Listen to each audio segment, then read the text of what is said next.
আজকে থেকে শুরু হচ্ছে 30 দিনের অডিয়েন্স চ্যালেঞ্জ। অদ্ভুত সব খাবারের নাম আমাদের ভিডিও করে পাঠান। এবার আপনার চ্যালেঞ্জে খাবো আমরা। আমরা ইউনাইটেড ডিস্ট্রিক্ট অফ নোয়াখালীর ব্যাগে জনপ্রিয় খানা দুধ দিয়ে কাঁচা আম বানানি। আমি এদের চ্যালেঞ্জ দিলাম এটা খানার লাই।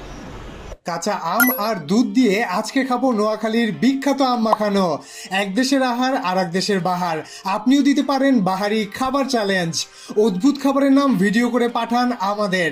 কাঁচা আমের সাথে লবণ, চিনি, মরিচ আর দুধ মিশিয়ে একটু কষিয়ে নিলেই তৈরি হয়ে যাবে নোয়াখালীর আম দুধ। ছোট মানুষ মানে দুধ ভাত। দুধ ভাত শিশুর দুধ আম খেয়ে ওয়াও বলাটা আপনার কাছে যদি দুধ ভাত মার্কা কথা মনে হয়, তাহলে আমি বলছি এত সুস্বাদু আম মাখানো আমি আমার জীবনে খাইনি। সব আম খেয়েছি খুঁটে খুঁটে, শেষের ঝোলটুকু গিলেছি চেটে পুটে।